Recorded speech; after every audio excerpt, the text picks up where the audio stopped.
Composers have the most creative and spontaneous of musical minds. It's no surprise that they are irresistibly drawn to the idea of linking music to the world around them. As far back as the Renaissance, there's music that describes battles. The weather, of course, is always a favorite topic.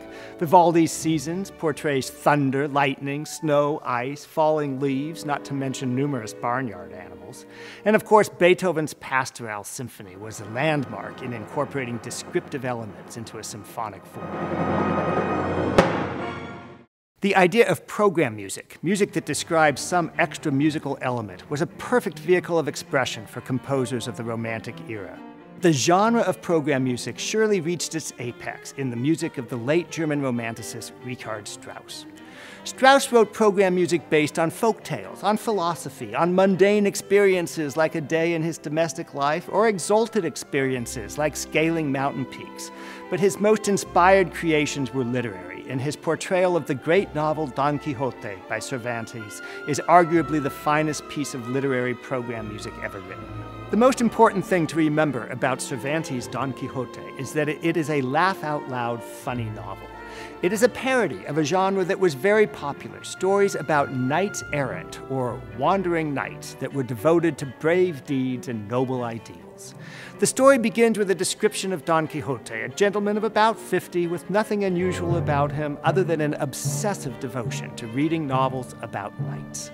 Day and night, he immerses himself in his fantasy world, gradually becoming consumed with images of heroic adventure and noble love, and he loses the line between reality and fantasy. Falling into deep insanity, he proclaims himself to be a knight. He recruits a squire, Sancho Panza, and they set out into the world in search of adventure.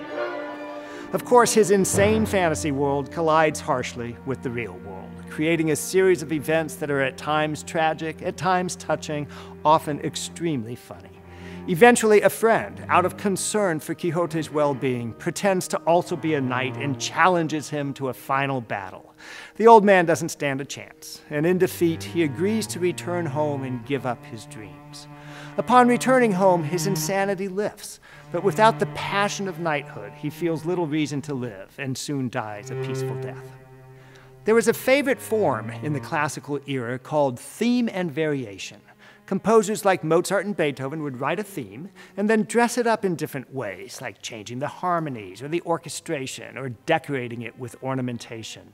In a brilliant stroke, Strauss uses this form for Don Quixote, and for the theme, he composes a perfect description of the title character.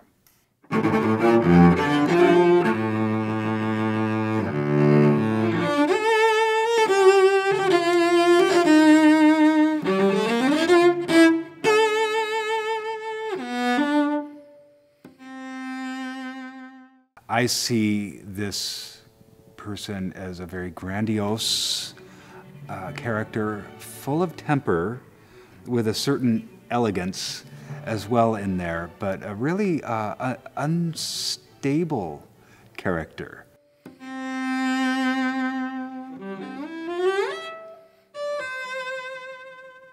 Strauss's depiction of Sancho Panza is hilarious. He shows Sancho Panza as a loquacious fellow, always thinking out loud, so the tongue is always wagging. In Strauss's setting of this, I think Sancho Panza is the perfect foil to Don Quixote.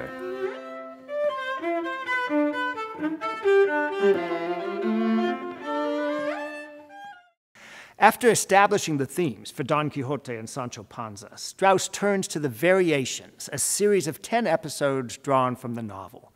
It is here that Strauss's genius as an orchestrator reached its greatest heights. In the first variation, Don Quixote gets his lance caught on the blade of a windmill and is thrown off his horse, a perfect combination of violins, harp, and timpani.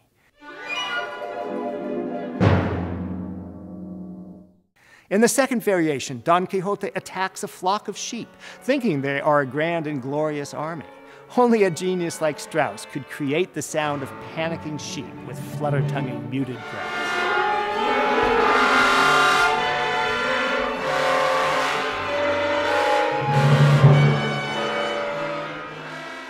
And later in the piece, Don Quixote flies through the night on a wooden rocking horse, accompanied, of course, by a wind machine.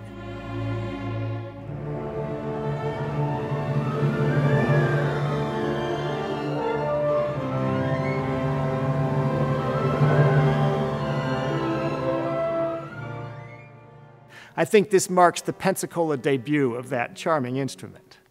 These are but a few of countless examples, and to be sure you catch as many as possible, watch the screen above the orchestra for a description of the story. Strauss had an amazing skill for describing things with his music, as well as for writing music that plumbed the depths of human emotion in every dramatic context.